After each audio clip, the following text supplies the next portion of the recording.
Praise the lord dear friends. ఈరోజు 1000 prices in తెలుగులో part 27 కీర్తనలు 71 అధ్యాయము 15, 16, 24 వచనాలలో నీ నీతిని మాత్రమే నేను వర్ణించెదను అనే యొక్క వాక్య భాగం మనం చదవగలుగుతున్నాము.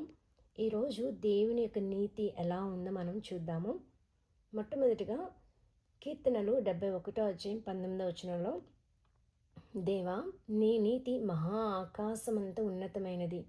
ఈ వాక్య ప్రకారంగా నేను దేవుని ఎలా స్తుతించానంటే, యేసయ్య మీ యొక్క నీతి మహా ఆకాశమంత ఉన్నతమైనందుకు మీకు నా యొక్క హృదయపూర్వకంగా నా నిండు వందనాలు, కృతజ్ఞతాస్తుతులు అని చెప్పి నేను దేవుని కనపరుస్తున్నాను.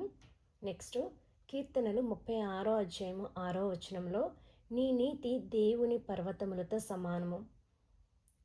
నెక్స్ట్ కీర్తనలు 111 అధ్యాయము 3 వచనంలో, ఆయన నీతి నిత్యము నిలకడగా ఉండును. నెక్స్ట్ కీర్తనలు 119 అధ్యాయం 137 వచనంలో, యెహోవా నీవు నీతిమంతుడవు. నెక్స్ట్ కీర్తనలు 48 అధ్యాయం 10 వచనంలో, దేవా నీ నామము ఎంత గొప్పదో, నీ కీర్తియు భూదిగంతముల వరకు అంత గొప్పది, నీ కుడి చెయ్యి నీతితో నిండి ఉన్నది. కీర్తనలు 89 అధ్యాయం 14 వచనంలోను ఈ సేమ్ వర్సు మరొక చోట ఉందండి.